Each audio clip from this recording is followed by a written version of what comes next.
4:12 a.m., August 14, 2025. The mountains of Durango lie shrouded in darkness, silent under a blanket of mist. But beneath these forested peaks, a deadly secret thrives. Deep under layers of rock, the Sinaloa Cartel has built something monstrous, a billion-dollar fentanyl superlab carved into the heart of the mountain. It's no ordinary factory. It's a fortress, a machine of death designed to pump millions of doses of poison onto U.S. streets. Every gram produced here is worth thousands. Every day this lab runs, lives are lost. And tonight, the clock runs out. Intelligence has pinpointed the exact coordinates of this underground empire. In a secure facility thousands of miles away, a single decision is made. Swift, irreversible, and dangerous. Strike now. Destroy the lab. The operation will be known as Hammer. One word. Simple but brutal. The question is, how do you send men and machines deep into enemy territory, pierce defenses designed to kill, and obliterate a fortress buried under stone, all without starting a war? The answer begins in the sky, high above the sleeping valleys, where an MQ-9 Reaper drone circles like a predator. Its sensors scan the mountainside, picking up faint heat signatures. At first, just harmless specks, goats, farmhands, campfires, but then something unusual. A convoy crawling up a remote road, trucks with covered loads, and inside those loads, AX2, a rare chemical precursor for fentanyl production. AX2 is like a fingerprint. Where it goes, fentanyl follows. The convoy's presence confirms what U.S. intelligence feared. The superlab exists, and it's active. Satellites lock on, snapping images from orbit. Analysts in Florida hunch over glowing screens inside JIATF South Headquarters, the nerve center for this strike. Thermal imagery paints a chilling picture. A steel-reinforced door disguised as a farm warehouse, ringed by armed guards. Gun trucks with mounted .50 cals idle in position. On nearby ridgelines, the glint of anti-aircraft cannons. The defenses are not just strong, they're surgical, designed to kill helicopters, shred vehicles, and blind drones. This isn't just a cartel hideout, it's a fortress built for war. And the heart of it all? Los Chapitos, the faction of the Sinaloa Cartel, led by El Chapo's sons. The stakes could not be higher. A U.S. strike on Mexican soil risks a diplomatic explosion. If word leaks, Washington will be accused of invasion, but hesitation means something worse. Millions of deadly doses flooding into American cities. The order is given: activate Operation Hammer. From that moment, the clock starts ticking. In Coronado, California, SEAL Team 6, the tip of America's spear, receives the call. No details, just the code name. Meanwhile, across the continent, the Air Force spins up its most lethal assets. B-2 Spirit stealth bombers glide out of hangars like phantoms, their bomb bays loaded with GBU-72 bunker busters. F-35s power up for air dominance. RQ-170 Sentinels, the stealth drones nobody admits exist, begin their long, silent flights toward Mexico. Above Durango, Reapers keep circling, eyes unblinking. Every second brings new data, movement of patrols, rotations of guards, shifts in the perimeter. And what a perimeter it is! Hundreds of sicarios fan out in layers, each checkpoint wired and mined. Anti-tank obstacles choke the dirt roads. Man-pads, shoulder-fired missiles hide in trenches. The cartel even installed Soviet-era Zu-23-2 anti-aircraft guns, lethal relics still capable of downing choppers. Radio chatter hints at jamming gear, ready to blind incoming electronics. It's a fortress of steel and flesh, but U.S. surveillance is relentless. Every guard shift is logged, every blind spot marked, every gap becomes an opportunity. The kill box is drawn, a deadly square of earth where anything that moves can be vaporized in seconds. Then comes the plan. At 6:20 p.m., under the cloak of secrecy, a C-17 Globemaster roars into a hidden base in New Mexico, carrying the operators who will walk into hell. SEAL Team 6 breaks into 3 assault units. Alpha will approach overland, moving silent through the forest. Bravo will skim the treetops in MH-60 helicopters, flying nap of the earth to evade radar. Charlie, the wild card, will infiltrate through an old smuggling tunnel recently unearthed by the CIA, a snake hole leading straight under the mountain. Above them all, a B-2 Spirit circles at cruising altitude, carrying the hammer itself, the bunker buster bomb that will finish this mission. Time bleeds away. Midnight passes. The mountains sleep, unaware of the storm coming their way. At 2:41 a.m., the first insertion begins. Fog coils through the valleys like ghosts. MH-60 helicopters skim so low their rotors almost kiss the treetops. Then ropes whip out and shadows slide down. SEALs touching earth like whispers of death. No words, only gestures, moving through wet leaves and darkness. Alpha slinks through the undergrowth, cutting down motion sensors, crawling past patrols. Bravo lands in a clearing and fans out, heavy weapons ready. Charlie creeps into the tunnel, every breath tasting of earth and rot. Packs of explosives strapped to their backs. The perimeter closes like a noose. And then, chaos. A Cartel pickup bursts from the trees, a .50 caliber machine gun spitting red fire. Tracer rounds rip through the night. SEAL rifles snap back in reply, suppressed shots dropping the gunner in seconds. The pickup screeches, flips, and burns. Alarms wail. Lights flare across the compound. Shouts in Spanish slice the air. Nos atacan! They're attacking! Sicarios swarm, firing AKS blind into the dark. SEALs melt into shadows, answering with steel. Flashbangs crack. White light blinds gun nests. A T-4 rockets roar, turning fortified positions into fireballs. Then new enemies. Mercenaries from Colombia, hard men with Galil ACE rifles and body armor, charging into the fight. Bullets whip the air. A SEAL goes down, screaming into comms. Medic! A bird is called for medevac, but the sky is not safe. Yet. Overhead, the Air Force joins the dance. F-35s scream through the clouds, dropping precision bombs on anti-aircraft guns. One by one, the ZU-23s vanish in eruptions of fire. The skies belong to America. Alpha reaches the main entrance, a steel door that glows white in thermal sights, thick enough to shrug off rockets. Cartel fighters pour lead through slits, grenade launchers thumping. The SEALs answer with SMWD, shape charges that slam like thunder. Smoke mushrooms, the steel buckles. Inside, men scream. Outside, the perimeter holds, barely. And then the sky darkens. High above, unseen and unheard, the B-2 locks its crosshairs on the mountain. Coordinates double-checked, authorization confirmed. A voice cuts through the net. Hammer time! The bay doors yawn open. Gravity takes the bomb.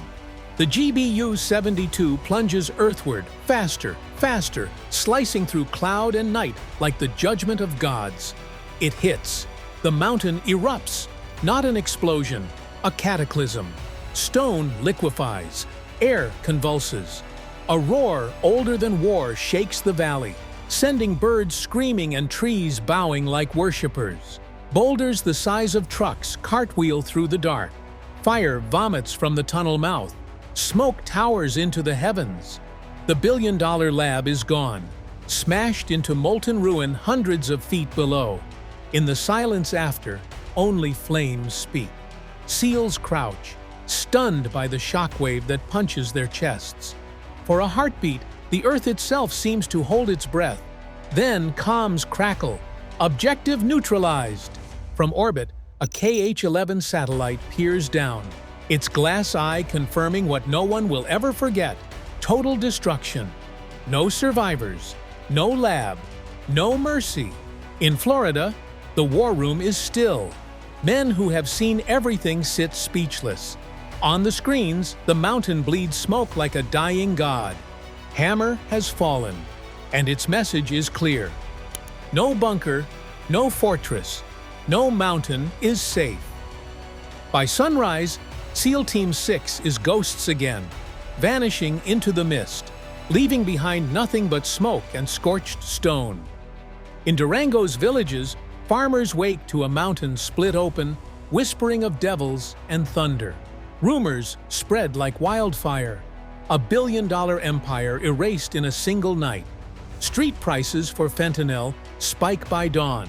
Cartel radios chatter with panic. Rivals tremble. Washington issues only a single line: "We remain committed to the fight against narcotics." But the message behind the words is sharper than steel. Operation Hammer proves more than power. It proves precision, speed, and the cold will to act. Drones mapped the field. F-35s ruled the sky. SEALs sealed the perimeter. And then, from the edge of heaven, the B-2 struck like fate itself. This was not just an operation. It was a doctrine carved in fire. The lesson is brutal and simple. Drug empires can rise in darkness, but they will die in silence. Mountains may hide you. Steel may shield you. Men with guns may guard you. It does not matter. When the hammer falls, there is no escape. And on that night in Durango, when rock turned to ash and echoes rolled across valleys, the world understood. America had spoken, without words, without compromise. Hammer had fallen, and nothing remained but dust. But missions like Hammer don't end with the explosion. They ripple outward, like stones dropped into dark water, sending waves across borders, governments, and entire criminal empires. For the men on the ground, the roar of the mountain collapsing is only the beginning. Dust still rains from the shattered ridgelines as SEAL Team 6 withdraws, step by step, dragging the wounded, their radios alive with clipped voices. 2 mics to exfil. Enemy regrouping North Ridge. The night is alive with danger, because while the lab is gone, the cartel isn't. From hidden trails, convoys of sicarios race toward the mountain. Headlights pierce the mist, engines growling like beasts. They arrive too late to save the lab, but not too late to take revenge. The firefights that follow are vicious, desperate. SEALs laying ambushes with claymores. Suppressed rifles cracking, cutting down wave after wave.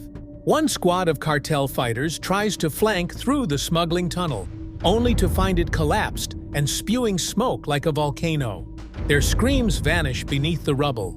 Overhead, Reaper drones continue their vigil, feeding live footage to Florida. Every movement below is tagged, tracked, marked for death. At one point, a cartel technical, a pickup bristling with guns, charges up a switchback trail, its .50 cal hammering at the tree line. A Reaper releases a hellfire. The trail becomes a furnace. The pickup is gone, erased in fire. Back in Washington, the operation sets off a storm of its own. At dawn, the president is briefed. His advisors split. Some praise the strike as decisive. Others fear Mexico's outrage. "You've just bombed an ally's soil," one aide warns. But the president answers coldly, "We just saved 10,000 American lives." The line will leak to the press, igniting debates that rage for weeks. Meanwhile, in Mexico City, chaos. The government scrambles to explain the colossal blast in Durango. Was it an earthquake? A mining accident? Officials know the truth, but admitting it means confessing that foreign jets crossed their skies undetected, that Mexico's sovereignty was pierced like paper. In hushed tones, politicians argue, condemn America or stay silent and let the cartels burn. The choice is agony, because everyone knows the alternative: open confrontation with Washington. But no one feels the strike's fury more than the cartel itself. Los Chapitos, El Chapo's sons, learn of the lab's destruction in real time. Their empire bleeds. Billions in lost revenue. Thousands of loyal gunmen now whispering of betrayal. Was it a mole? Was it the CIA? Was it their rivals? In their paranoia, the Chapitos begin purges, executing suspected traitors by the dozen. Safe houses burn. Streets run red. The terror inside the cartel becomes a weapon in itself. And yet, Hammer does not stop the war. It accelerates it.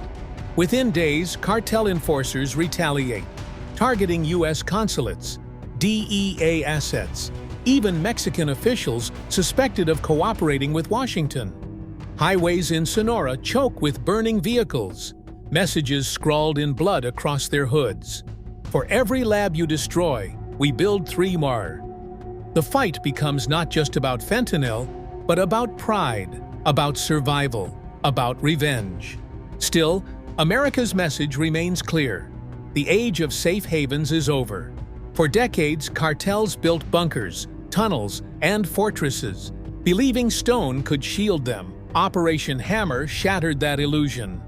The Pentagon begins quietly drafting follow-up doctrines, contingency plans for strikes not just in Mexico, but anywhere such empires rise. Colombia, West Africa, even Asia. Hammer is more than a mission. It is a blueprint. In the villages near Durango, the strike becomes legend. Old men speak of mountains screaming, of thunder without lightning. Children pick through rubble, finding twisted metal where once trucks rolled. Farmers shake their heads, muttering, "Los gringos have weapons like gods." Fear spreads among the common folk, not of the cartel, but of the invisible hand that can erase a mountain overnight. And the SEALs? They return to silence, debriefed in secure rooms, wounds stitched in shadows. No medals, no headlines. Their war is fought in whispers, their victories buried under no comment.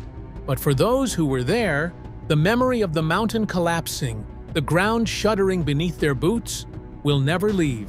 One operator writes later in his private journal, "It felt like watching the end of the world." And for them, it was. By the end of that week, the fentanyl supply chain across the U.S. falters. Dealers complain, prices spike, addicts scramble. Emergency rooms report fewer overdoses. For now, the victory feels real, but temporary.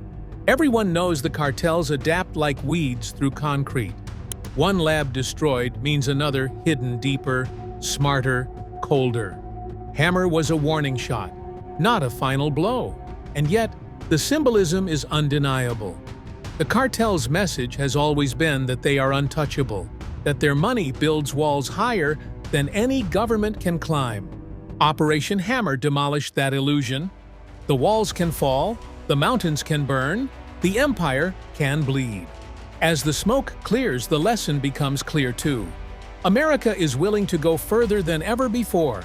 Not just arrest, not just intercept, but annihilate, swiftly, surgically, and without hesitation. Hammer is not just a strike. It is a doctrine written in fire.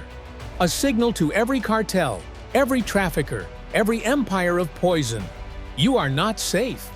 Not in cities, not in jungles, not even under mountains. And so, the story of August 14, 2025 becomes more than an operation. It becomes a warning, echoing across borders and continents. The night the mountain burned will be remembered not only for its violence, but for its message. America spoke without words, and the world understood. When the hammer falls, there is no escape.